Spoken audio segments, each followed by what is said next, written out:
Ini baru pertama ada orang didakwa melakukan tindak pidana korupsi dan tindak pidana pencucian uang sebesar 300 triliun. Lalu tuntutannya hanya 12 tahun. Dengan uang yang tadi 300 triliun itu dikembalikan hanya 210 miliar. Ditambah satu denda 1 miliar. Itu sungguh menusuk rasa keadilan.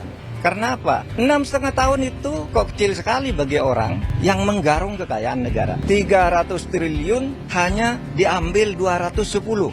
Lalu ada yang mengatakan, Pak, itu 300 itu kan potensi, bukan potensi. Itu sudah disampaikan bahwa itu kerugian keuangan negara, bukan kerugian perekonomian negara. Kalau kerugian perekonomian negara itu potensi, termasuk gaji, termasuk apa gitu yang diduga merugikan perekonomian. Ini uang negara. Menurut Jampitsus Febri Diansah, resmi pada waktu itu malah menyebut ini bukan kerugian ekonomi negara tapi keuangan negara, artinya uang konkret yang dicuri dari negara. Sesudah dihitung lagi jadi 300 triliun. Hanya dikabulkan perampasannya 210 ditambah denda 1 miliar berarti 211. Ini sungguh tidak adil. Coba Anda ambil contoh Beni Cokro. Hukumannya seumur hidup, asetnya dirampas ratusan miliar oleh Kejaksaan Agung. Henry Surya semula dibebaskan di pengadilan negeri. Kita tidak terima, langsung kasasi atau dituntut lagi dari kasus lain. Naik, si Henry Surya ini semula bebas, kita langsung ke kasasi, menjadi 18 tahun penjara. Hartanya juga diambil, sudah disita oleh kepolisian lebih dulu. Atau Surya Darmadi, itu divonis hitungan kerugian nih, ekonomi nih, yang ekonomi ini bahkan. Hitungan ekonomi negara rugi 39 triliun.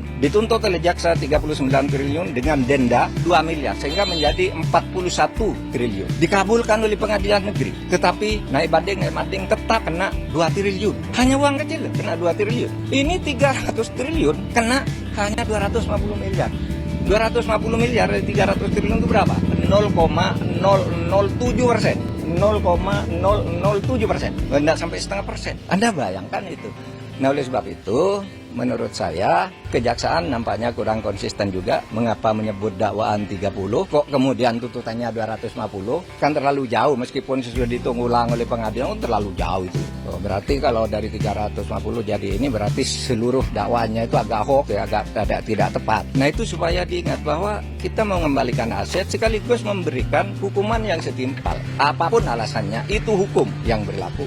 Dan itu sudah didiskusikan lah soal denda damai, soal kembalian aset sudah didiskusikan semua dan sudah ada undang-undangnya di tempat kita. Kalau Kejaksaan Agung mau konsisten ada dong. Karena dulu pernah terjadi pada Henry Surya, terjadi pada Yan Darmadi. Ketika hanya mau didenda, kami usul ini pengadilan, kena kan 2 triliun dan penjara 16 tahun.